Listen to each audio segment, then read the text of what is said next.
anyways, we're still on part 2, the roots of Black radicalism.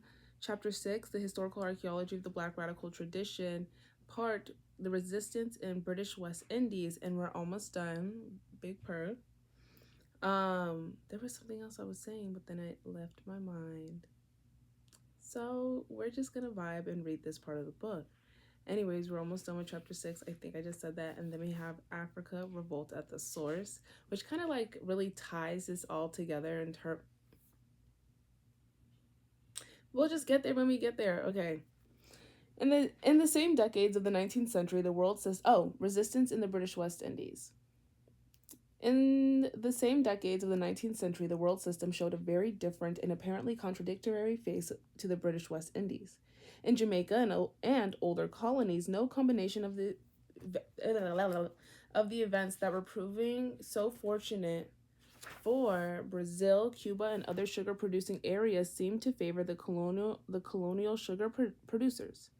Having lost domination of the sugar market in the latter half of the previous century, their fortunes continued to plummet, buffeted by such diverse occurrences as market glut, drought, soil depletion, overproduction, and the rerouting of capital. Even the power of the West Indian planter was seen to turn against its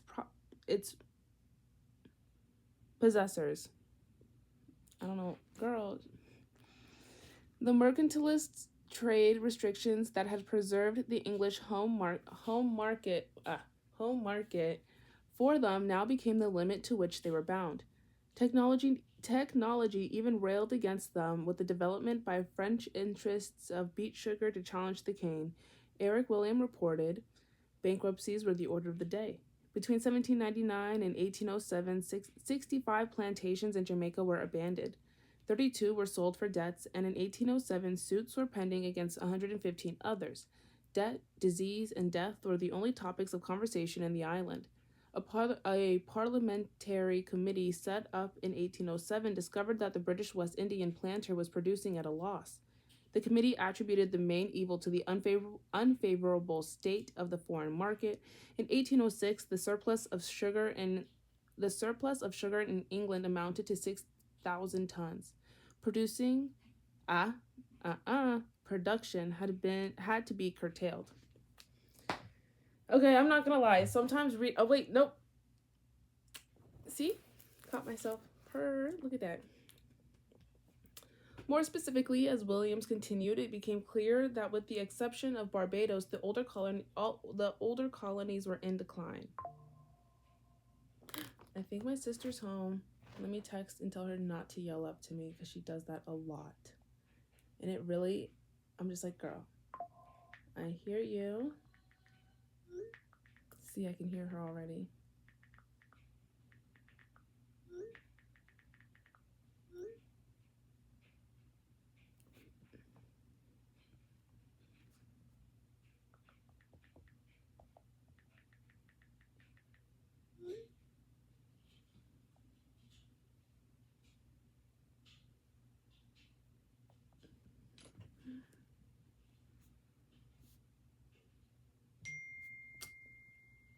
She got the message. Okay.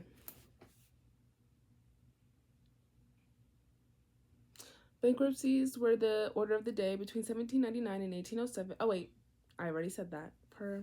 But what I was saying is sometimes with reading a lot of, like, stuff, sometimes I'm just like, oh, my God. Like, really waking up to the atrocities committed domestically and globally, and then, like, even hearing the stories of my own family, listening to this, listening to that, also like seeing the resilience, the strength, the love, the culture producing and creating, that is so beautiful. But at the same time, I'm like, dang. And it hits sometimes. It's like, wow, all that came before you, learning all that came before us. I'm like,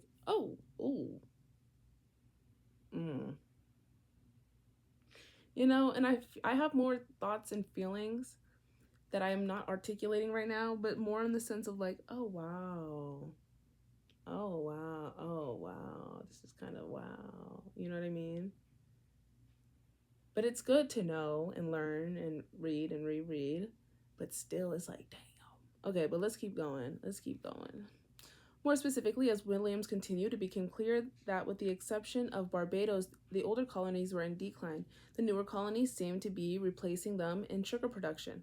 Between 1813 and 1833, Jamaica's production declined by nearly one-sixth. The exports of Antigua, Nevis, and Tobago by more than one quarter, St. Kitts by nearly one half, St. Lucia's by two-thirds, St. Vincent's by one-sixth, Grenada's by almost one-eighth. Dominica's exports showed a slight increase, while Barbados almost doubled in its exports. On the other hand, the output of the newer colonies increased. Guyana, Guyana, Guiana, is within Guyana. That's what I learned because I did record this earlier this morning, but I literally, girl, I was falling asleep so bad. I finished it, I looked it over, I was like, why didn't I just take a nap? I don't know why I was that tired, but then I deleted it, but I looked it up. It's like in it, or like on the, whatever. Where was I at? I believe. Yeah, because Guyana is Guyana.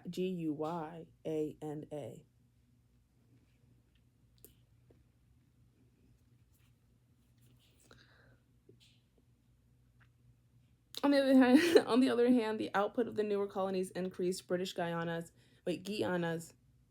by two-thirds and a half times, Trinidad's by one-third.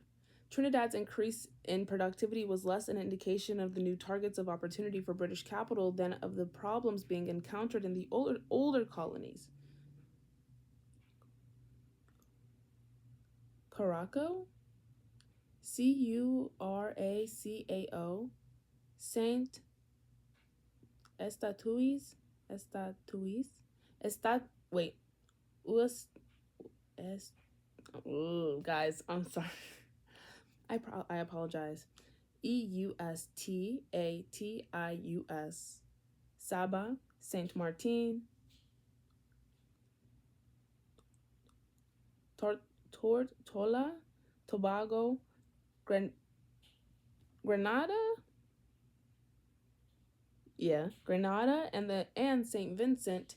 Williams notes were becoming barren islands, their soils devastated by careless sugar cultivation. And think about that. With colonization, one, like the planters, right? And then slavery, and then like plantations. Okay, the plantation, you know how we talked about that? How plantations were a form of European imperialism to exploit the natural resources of the land. So capitalism is dependent on slavery, genocide, imperialism, and violence. And then let's add in colonialism. So the planters colonized, right? And so then trauma. Oh, and climate change and climate disaster, global warming, and how it all literally connects, type of thing. Yeah, isn't that crazy? It's kind of like, oh shit. Oh, right.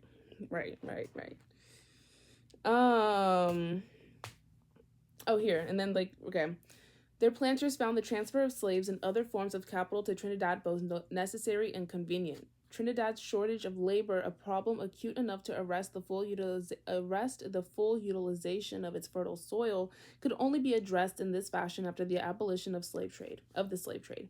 British Guiana, on the other hand, represented an occasion for the massive reproduction of new capital. Guyana had already progressed far while under Dutch control, containing twice as many slaves and producing twice the tonnage of sugar of Trinidad and Mauritius,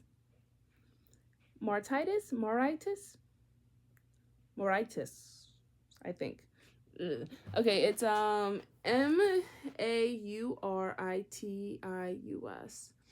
combined, but Guyana also contained large areas suitable for cultivation by those who did not wish to work on the estates. Jamaica, however, was the key. With half the total population of the British West Indies, Jamaica's sugar planters claimed one-third of the sugar. Oh, okay, sorry. Ooh, reading too fast. Sometimes, see, gotta slow down.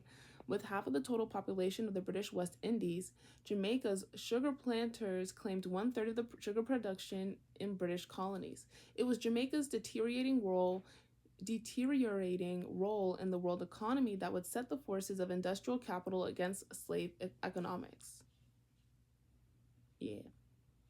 In 1807, according to Higman, the Jamaican slave population was around 350,000. The white population one-tenth as large. The freedmen even less numerous. In 1832, both the slave populations and the whites had decreased to 312,876 and 25,000 respectively, while the freedmen population increased to 35,000. The resident whites, however, were hardly the white ruling class, as Mary records supposed. Creighton writes, absenteeism had become the rule for the West Indian estates by the middle of the 18th century. The most successful planters, the Bedfords, the Hibberts, the Longs, the Gladstones, the Codringtons, the Warners, the Peonies, the Marriotts, returned to England once their accumulation allowed it. Thereafter, Creighton suggests the plantation were in the hands of the overseers and attorneys and the most mediocre members of the imperial middle class. And then I think about that in connection to like Amazon, or what it's like you know what I mean? Like how we're on a global plantation, and then you got like managers and CEOs, and then this and then that, and then the workers, and then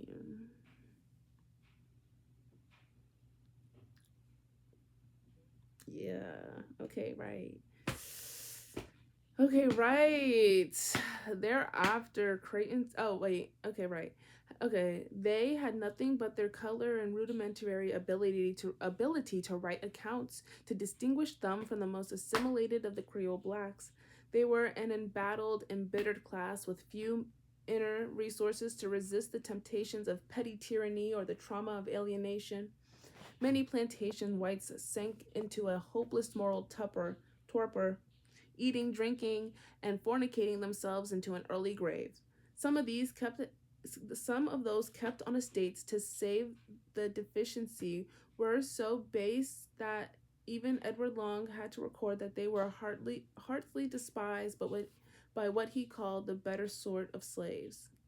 A few planters remained, living in towns or the great house, but at best the politest society of the West Indies was a pale and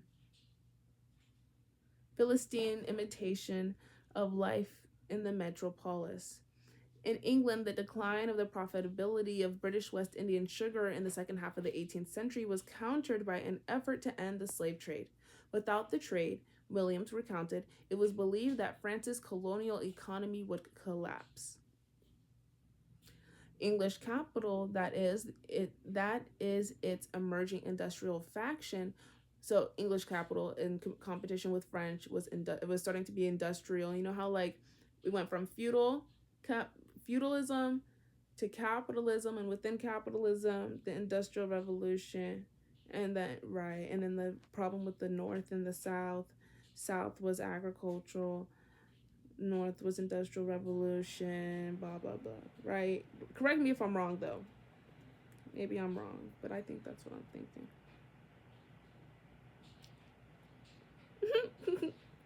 English class.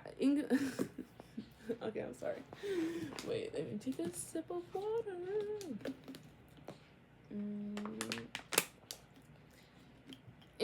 English capital, that is, its emerging industrial faction, was no longer obligated to a colonial empire. Colonial independence was cheaper. Free trade and capital accumulation had become the means of further capitalist development. Oh, so I was right. Okay. Relegating primitive accumulation to a secondary role. So when capitalism was emerging, it was more dependent on primitive accumulation, slavery. Now that it's industrial revolution, that's also when we saw the increase in white immigrants into America, for example, you know, and then that's when and like Ellis Island, that's when we were learning about that. That's what I'm thinking about. But anyways, let's keep going. Industrial capitalists and their humanitarian ideologues, initially costumed in nationalist Francophobia, were, by the end of the 18th century, prepared to meet West Indian interests on the field. The attacks fell in three phases: the attack on the slave trade, the attack on slavery, the attack on the preferential sugar duties. The slave trade was abolished in 1807, slavery in 1833, the sugar preference in 1846, the three events inseparable. The very vested interests which had been built up by the slave system now turned and destroyed the system. The humanitarians, in attacking the system in its weakest and most indefensible spot, spoke a language that the masses could understand. They could never have succeeded 100 years before, when very important capitalist interests was on the side of the colonial system. This struggle, however, was not confined to parliamentary. Why does that hard? Parliamentary acts, or limited to public discussion in the British Isles. Sorry, as it proceeded towards the capture of the English public and the domination of state policy, its heat radiated out to the peripheries of the British mercantilist empire. In the West Indies, colonial papers rehearsed the controversies. In the British West Indies, colonial papers rehearsed the controversy. Colonial assemblies hysterically and vehemently denounced their opponents, and public debate anticipated what could only be understood as the end of the colonial order.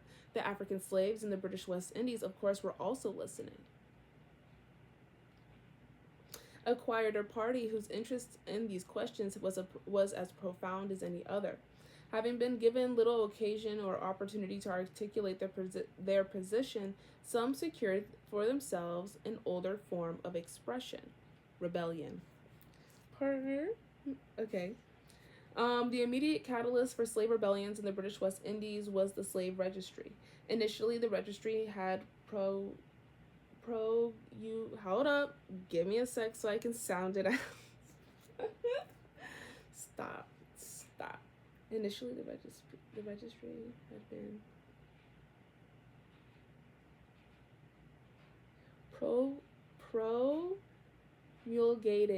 promulgated. What the fuck? Pretend I said it really well. Promulgated. Promulgated. Oh, It's it's because I'm trying not to laugh, bro. Whatever. To the colonial office as an instrument for slave reforms.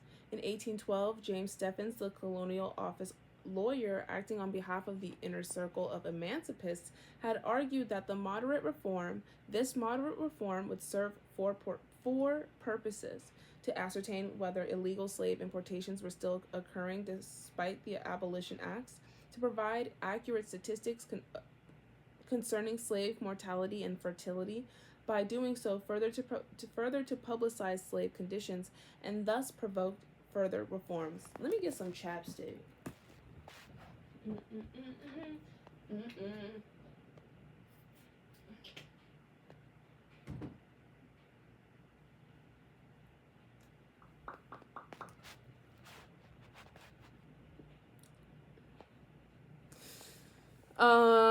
In 1815, a parliamentary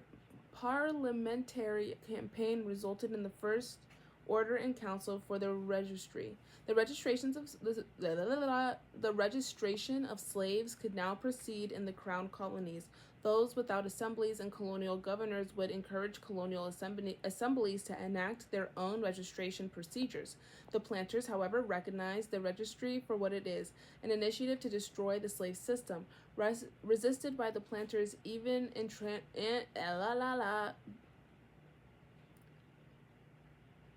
The planters, however, recognized the registry for what it was: an initiative to destroy the slave system.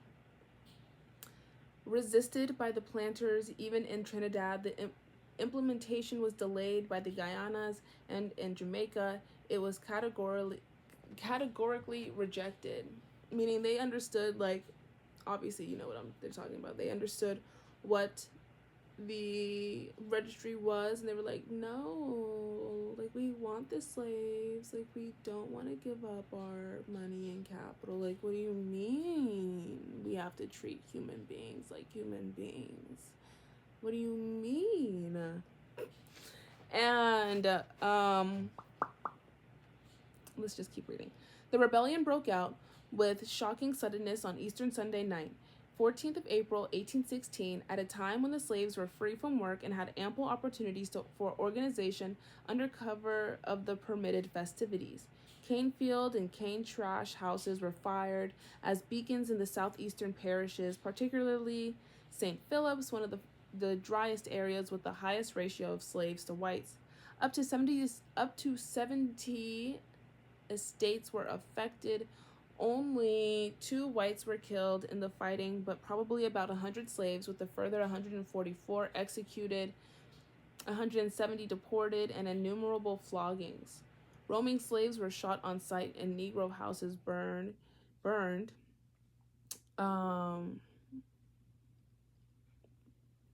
Dude, like, do you ever think about, like, what you read, and, like, I can only imagine what people, like, were feeling.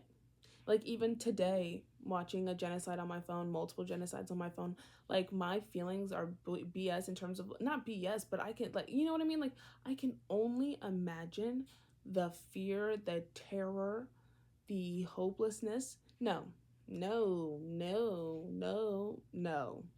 The fear and terror people may feel. I will never say hopelessness. That's no, I retract that statement. But you know what I mean? Like, do you ever think about that? Like, what people are, like, feeling and experiencing? Like, I could only imagine.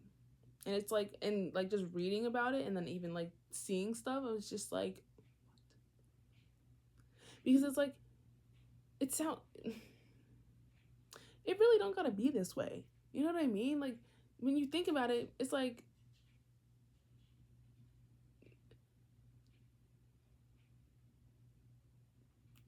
that don't make sense. Okay. Anyways, trigger warning though. Captives were commonly tortured. Convicted rebels were publicly executed in different parts of the island, and their bodies, sometimes just their heads, in many cases exposed on their home estates. In the minds of some Barbadian planters, there was little doubt of the cause. Letters published in the London Times soon after the rebellion were furious. We have to thank the projectors of the registry bill for this. It seems the poor, deluded Negroes took into their heads that they were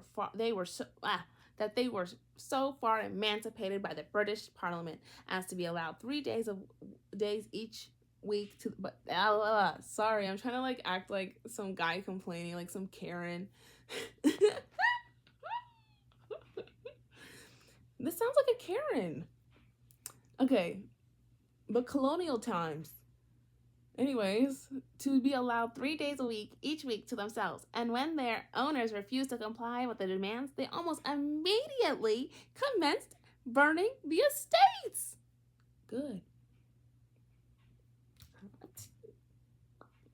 I ain't gonna say that's a bad idea. I'm not inciting violence. We're just talking about history. Like, right. But yeah, they said, oh, you're not going to treat us like a human being?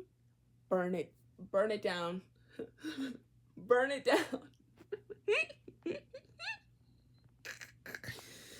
I love Black people. Another writer anticipated this is the first instance of perhaps many yet to come of the fatal tendency to peace and security of the islands of the projected registry bill brought into the House of Commons last year. It seems like peace and security depends on the repression and enslavement of Black people. Right. Ooh. Such result was naturally to be expected from, and then like when it's disrupted, it's like Black people wanting to be treated like human beings. It's like, oh my God, scary. I'm sorry. Sometimes it's like, yeah. Anyways, such result was naturally to be expected from such measure of in politic in interference. Such result was naturally to be expected from any such measure of impolitic interference. Thank you. On the part that was funny. Okay, to me, on the part of the government at home between our legislators and the slave population. But no one expected to taste its better fruit at so early a period. The principal instigators of this insurrection, who are Negroes of the worst dispositions but superior understandings, and some of whom could read and write. And what did Frederick Douglass say? You learn how to read and write, you're unfit to be a slave. Okay. Availed themselves of this parliamentary interference. Oh, and the public anxiety it occasioned to instill in the minds of the slaves generally a belief that they were already freed by the king and the parliament. Black people said, "Oh, they're putting a slave registry. Y'all, let's get up out of here." Anyways, and Sir James Leith, governor of the island, in a lengthy and extraordinary address to the slave population of the island of Barbados, warned, "I have learned that a general belief had been mischievously propagated among you, that I was in possession of your manumissions, and that my return to Barbados would have put you in possession of your freedom. I can solemnly assure you that my arrival has been one of the most painful periods of my life when, in performing my duty, I have not only had to inform you of the cruel deception which the enemies of the state and still more your own bitter foes have practiced on both, but to feel myself called on by the offended laws to seek out and still to punish the guilty." The governor thought he did not mean to enter into the hold up. The governor though he did not mean to enter in the origin of and nature of slavery, assured his audience that slavery is not the institution of any particular color, age, or country, and that Great Britain alone exerts her power to prevent an increase of slavery and to render those who are now unavoidably in that state every practicable service which benevolence suggests. The Africans who participated in what they called the Busa rebellion knew the situation differently from the governor. They had the Mingo Revolution, Haiti in parentheses, as their model, their source of aid, and they knew their benefactor, Great Britain, required their active assistance in the struggle against slavery. Creighton reports Robert of Simmons' estate said that Nanny Craig, a Negro woman at Simmons who said she could read, had put around a rumor late in 1815 that all the slaves were to be freed on New Year's Day, and that she said that she had read it in the newspapers and that her master was very uneasy at it. That she was always talking about it to the Negroes and told them that they were all damn fools to work, for that she would not, as freedom they were sure to get. That about fortnight after New Year's Day, she said the Negroes were to be freed on Easter Monday, and the only way to get it was to fight for it. Otherwise, they would not get it, and the way they were to do it was to set fire, as the way they did in Saint Domingo. Girl.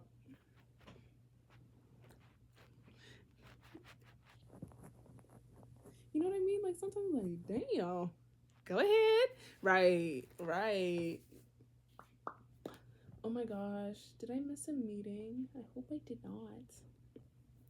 The registry, though, was only the immediate cause, slavery the more enduring one. Like, okay, you get it. The registry was like, "Oh, guys, come on, let's go. We got a chance to run." And then slavery is like, "Oh, we hate this shit." You know what I mean? Recall 100 years earlier in Jamaica, another nanny, the leader of the Windward Maroons, had a similar nanny. Oh, we'll come back, but I have a book on. I will come back to that because I need to rewrite it. So I was like, let me shut up right now because I need to rewrite that. So let me not say anything. Another nanny, the leader of the Windward Maroons, had similarly distinguished herself. The first nanny had left her name on the map of Jamaica, Nanny Town. Let's look her up, though. We should look her up and see what we find about Nanny Town of Jamaica. But her other possessions she shared. Among them were the ethos of the Black radical tradition. Of course, it had not really belonged to her. Indeed, if possession were ever at issue, it would be the other way around. The tradition had produced her as it did the Nanny of Barbados. It was the registry again that served as a catalyst in the next large slave rebellion in the British West Indies. Its implementation delayed for a number of years. The reforms with which it was associated did not come into play until the early 1820s in some of the colonies. For Guyana, the sting of slavery reform was felt in 1823. The reaction of the planters was, as usual, vocal, unrestrained, and public. In a population that consisted of 77,000 slaves, 3,500 whites, and 2,500 freedmen, the debate was socially disastrous. Guyana's rich soil had been the basis for the intensive application of sugar cultivation. For the slaves, this had the result of appreciably subverting the conditions under which they labored. Discipline, prosecuted by an ever vigilant white minority, was harsh and often arbitrary. The cruelty in the planters found inevitable exceeding the cruelty that the planters found necessary inevitably exceeded the latitudes indulged by the more humanitarian factions of the plantocratic society, meaning they was extreme compared to the normies that had slaves that enslaved people. Excuse me. They would be like, oh, we have like some punishments, but you guys are going a little too far. Like, they're human. You guys are, that's what. Okay. Some, it seems, found it impossible to restrain from criticizing the planters' open hostility towards the British Parliament. That's what I'm thinking. Correct me if I'm wrong. Oh my god, you know what would be cool? Like, when I had that orange t-shirt on? I should do that color braids one day. That would be really good. But when I'm tan, not when I have my house color, so. Anyways, some of it seems found it impossible to restrain from criticizing the planters' open hostility towards the British Parliament and the colonial office, and their disregard for the minimal interests of this enslaved population. One of their numbers, the London Missionary Society, Pastor John, was particularly vocal in the characterization of planter greed, which he perceived to be their treasonous claims and their unchristian attitudes towards their human property. A slave rebellion broke out in August of 1823. 50 estates and perhaps as many as 30,000 Africans were involved. In 2 weeks, it was over. 2 whites killed, 100 slaves killed, and the execution of many others to follow. In the next 5 months, rebels were tracked down, executed, and in some instances tried. Among its victims, the reaction claimed John Smith. Smith died in prison of consumption. Kwamina, a rebel leader whose association with Smith was as chief deacon, was tracked down with Indians and dogs, shot on the 10th of September, and gibbeted at the roadside in front of the Gladstone's Success estate. The planters and the British Parliament blamed the missionary and the registry for the rebellion, but not slavery. Girl, it's like, following that logic, Creighton notes the overall effect was the slow pace of emancipation. Finally, among those rebellions that had their immediate inspiration in the abolitionist controversies in the slave registry, there was Jamaica. 3 large and immediate imposing volumes, originally amassed by the Colonial Office concerning the events, rest in Britain's Public Records Office at Kew Gardens. They contain the official records from Jamaica at the trials of 626 men and women who took part in the slave rebellion of 1831. In the varied pens of the colonial records of the several counties and court martials of the island, they announced charge, testimony, dispossession, and the occupational and bonded particularities of those blacks who survived a more immediate expression of justice. Officially, there had been 207 slaves killed during the suppression of the rebellions. Since the overriding concern was the identifiable culpability, they tell us more about the networks constructed among the slaves with the reasons they had for engineering the lattices of exchange. They tell us more about the configurations of the slaves in the eyes of that mediocrity of the colonial middle class than the vision of the slaves themselves and of themselves. Lastly, meaning that they'll be like, oh, this is why people did it, rather than rather than the people being like, oh, this is why we did it, and then the other people be like, no, this is why, because you're ungrateful. Think about it. Like, people, like, say like someone from working class background complains about something or talks about the economy, whatever, and someone else is like, no, you're just ungrateful and you don't work hard enough. That comes from a rich background, has never had to like do anything to, you know what I mean? Like, mm-hmm. right, right. Um,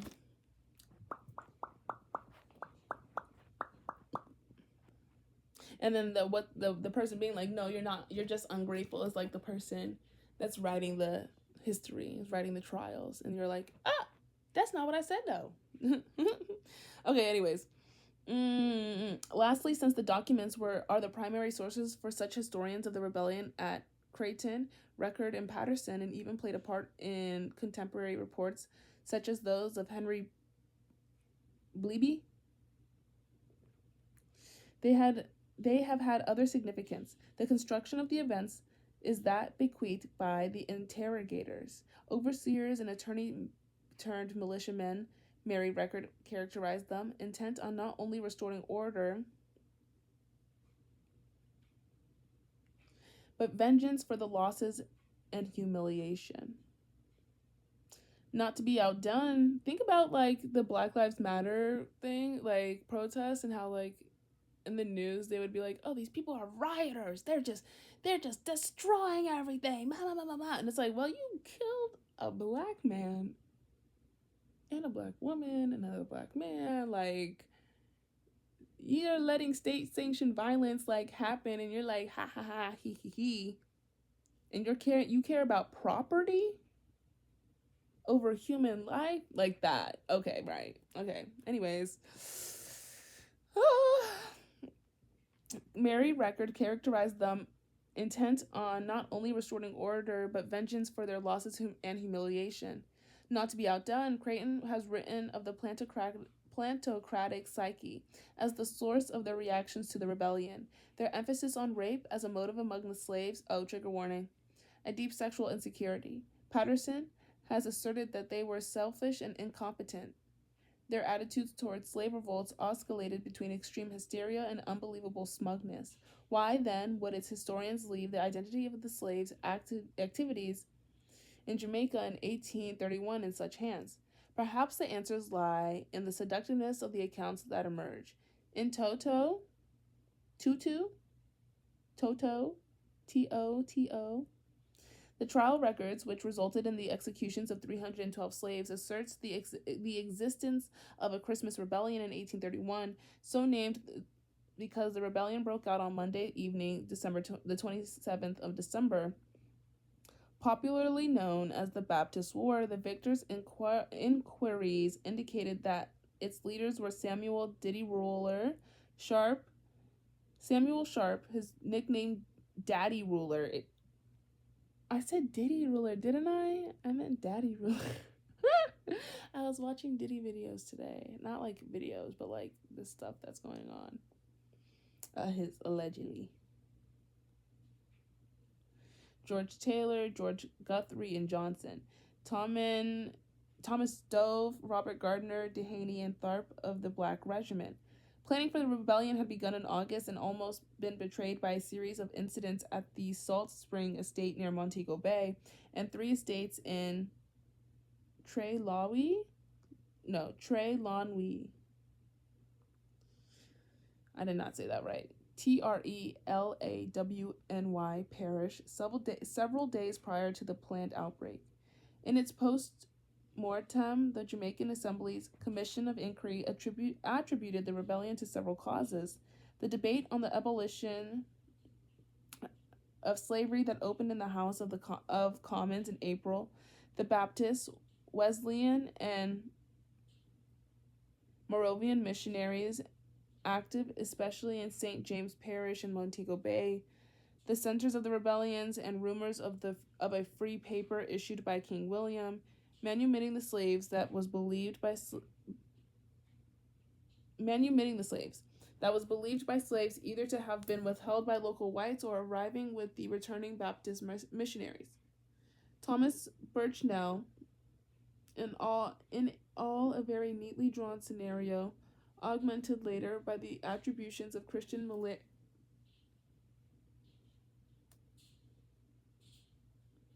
Malarian? No, Mylarian. Wait, let's just look this one up. But we're at 40 minutes, boo. Should I pause at the end of the sentence? No. We're just gonna keep going and pretend I said that. But this is saying that it was changed based on Christian elements, pretty much. Sometimes you can understand the word based on the context around the word. And that's what we're gonna do. But it's Milleniarian. We're not gonna even try. Elements, the emergence of a clever, relatively privileged elite of slaves had led to such a rebellion, and situational factors, slave destiny, geography, absenteeism, for instance, the actions of the slaves became entirely familiar and understandable. It does appear, though, that what had been constructed as a single rebellion was at least two such actions and maybe even several. For one, the rebellion in which Sharp and his Baptist associates were identified was centered on the environs of Montego Bay, had been pursued by its planners as a form of sit-down strikes. Sharp, according to the account he gave the Wesleyan missionary Henry Bebley, who had several conversations with him when he was in jail, did not plan armed rebellion, but a passive mass passive resistance. And then think about that in connection to MLK. You see how those things keep going on and on and on. After the Christmas holiday, when the cane harvest was due to begin, the slaves were to sit down and refuse to work until the masters acknowledged that they were free men and agreed to pay them wages. Sharp expected that the whites would try to intimidate the strikers by shooting hostages as examples, but the slaves were not expected to fight back, simply to continue passive resistance. Sharp, credited with a near charismatic presence on the colonial inquiries, Bebley said Sharp had the feelings and passions of his hearers completely at his own command, was apparently incapable of securing complete adherence to what W.L. Byrne appropriately characterized as a skeleton plot for a strike after Christmas. In part, this seems to have been a consequence of having to work through mission networks to which only some slaves were culturally and ideologically identified, meaning not everyone there was Christianized yet. If you didn't get that. It took me a minute to get that, so that's why I'm making it really clear right now. Because I was like, what? And then I was like, oh, okay, I get it. But a lot of people were not Christianized by this time, so some people were passive. I mean, maybe at first, boo, but we getting active up in this bitch. What you mean? You know what I mean, right? Okay. Since his ideological material, according to record, was no doubt the language of radical Methodists in England, there were many slaves in the 5 parishes parishes of concern who were not sympathetic to that tradition. Seen from the perspective of the Christian missions, the religious groups among the slaves fell into 3 categories. You see my feet? Wait, can you see my other one? Nope. Groups consisting chiefly of mission members meeting at the estates and modeling themselves primarily on the mission churches. 1. Groups formed by mission converts, often church leaders among slaves who did not attend mission churches. And then, okay, right. I was making sure that we read all of them. And thirdly, groups run by leaders who were independent of the missions or repudiated them outright, meaning rejected them, I'm guessing. Yeah, who did not choose.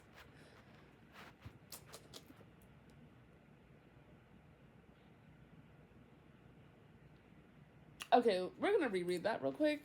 Oh no, did you fall? You're with my light. Okay. Groups consisting chiefly of mission members meeting in the estates and modeling themselves primarily on the mission churches. Groups formed by mission converts, often church leaders among slaves who did not attend mission churches. And thirdly, groups run by leaders who were independent of the missions or repudiated them outright. Oh yeah, rejected them outright while associating themselves with Christianity. Oh, and I have some papers on that I will also post on Discord. I just gotta pay that $2.99 because I already have enough notes scanned to upload, so now I just gotta do that. But it's so cool, like learning this stuff. Oh my god. While associating with Christianity, these latter tending to call themselves Baptists, Native, or Spirit Baptists. The influence of Sharp and his Baptist co-conspirators then was largely confined to those slaves whose conversion to Christianity had prepared them for passive resistance and sacrifice. Some slaves within the tradition, however, found such positions unacceptable. They chose instead armed revolt. John Frey was obviously one of those. The day before the works were burnt, John Frey said to John Gardner, the head man, "I see some of these people looking sulky, but if they do not join in freedom and the fire, we will cut off their heads and make them we Negroes." Ooh. Ooh. Still, others relied on the older tradition among them, the one that has sustained rebellion and maroonage. In the interior of Western Jamaica, inspired by Sharp's initiative, facilitated by the agitation and networks drawn by Sharp and his colleagues, Johnson operating from the Retrieve estate, Gardner from Greenwich, Dehaney and Tharp organized an armed revolt. They chose to forego passive resistance and banded together to form the Black Regiment. Their model was the model, it would appear, was drawn from the British West Indian regiments organized between 1808 and 1815, but by now largely disbanded. Though most of these blacks recruited for the 9 regiments had come from Sierra Leone, a few of them had come from the West Indies. Some had even been rebels held in the slave jails in Kingston. The West Indian regiments had fought against the Napoleonic armies in the West Indies. In some instances, blacks had commanded white troops, and black troops were still present in the Jamaican garrison at this time of the rebellion. In any case, some slaves had taken to the field of battle quite comfortable with the military tradition. The rebels' military corps was the Black Regiment, about 150 strong, with 50 guns among them. The Black Regiment, under the command of Colonel Johnson of Retrieve's estate, fought a successful action on the 28th of December, 1831, against the Western Interior Militia, which had retreated from its barracks in the interior of Old Montpelier, Montpelier estate near Montego Bay. From there, the Black Regiment forced a further retreat to Montego Bay and put their country between Montego Bay, Lucia, Lucea, and Savannah Lamar in rebel hands. The Black Regiment then carried rebellion into the hills, invading estates and inviting recruits, burning properties on the border of St. James, and setting off a trail of fires through the Great River Valley in Westmoreland and St. Elizabeth. Of course, Johnson, Gardner, Dove, Dehaney, and Tharp, all Baptists, were among the Black Regiment's commanders. Their work was supplemented by the activity of self-appointed leaders who took the opportunity to roam the country, collecting recruits, looting and destroying, and intimidating other slaves, enjoying a brief authority. Record has written. That's like a last name, Record. Okay, one such man was John Linton, and according to Angus McHale's testimony, Linton's appeal was simple and direct. Angus McHale, I am surprised at you. To go and join the white people? Don't you want freedom as well as me? Well, don't you? You know, that's funny though. Some slaves, though, as Record correctly contends, were intimidated and returned to work. For thousands of others, this was not the case. Within 2 weeks, however, short of arms and experience, the armed rebellion was virtually at an end. Nevertheless, depending on the authority consulted 2,000 to 6,000 slaves were taken up in the rebellion. Moreover, who has written about the rebellion in most detail, asserts most of the estates involved in the rebellion were neither part of the rebels' rudimentary military organization nor organized for passive resistance. Their rebellion consisted in the destruction of white property and a brief heading disregard for routine combined with the assertions of freedom. From among them, Maroon units were formed, and for 2 months, long after the suppression of the Black Regiment, they continued to resist the military and the now emboldened colonial militia. Given the framework of the trial records, we know too little of these slaves' activities beyond the fact that many of them ended like David Atkinson, the shell blower, whose trial dispossession read, "Hanged by the neck till he is dead, dead, dead." Just how many can never be known, but the official parish returns were horrible enough. 626 tried, 312 executed, 300 flogged, imprisoned for life, or transported. In this tragic record, however, the slave societies of the West Indies had also written their own end. In their brutal repression, their flirtations with treason against the empire, and their ruthless campaigns against the missionaries, they had overplayed their hand, lending their own resources to the cause of the slaves. By 1838, slavery in the British Empire had been officially abolished by the Parliament, now reformed to enhance the power of industrial capital. America, think about that. Think about it. And the Civil War. Right. You see the parallels? It's just like the parallels in history based on capital. Right. Okay. The slaves' married record reports had demonstrated to some at least of those in authority that it would prove more dangerous and expensive to maintain the old system than to abolish it. And similar moments were to occur in the United States in 1863 and 25 years later in Brazil. Still, Michael Creighton had a point when he concludes, slave rebellions were heroic, but heroic failures. Antonio Gramsci would doubtless have pointed out the ways in which the plantocracy reformed its ranks and metropolitan capital simply changed its tune. I hope that you're seeing what I'm seeing, and when I take these pauses, I hope you're getting my telepathic message through my eyes. Right? Cause listen. Metropolitan capital simply changed its tune, so that they continued to rule for at least 100 years after 1838. Formal emancipation was little more of a hegemonic trick.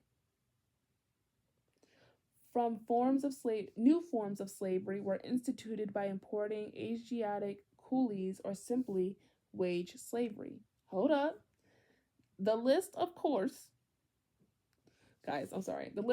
should not have ended with wage slavery. It should have also included peonage, sharecropping, tenant farming, forced labor, penal labor, and modern peasantry. Nevertheless, we must also remind ourselves that whatever the forms primitive accumulation assumed, its social harvest would also include acts of resistance, rebellion, and ultimately revolution. I need to check my bed, but anyways, in the peripheral and semi-peripheral regions of the modern world system, at least, Gramsci's hegemonic class rule was never to be more than a momentary presence. Big purr. Now we have one last part, and it's like literally 3 pages, but I'll put that in a different video. And then chapter 7.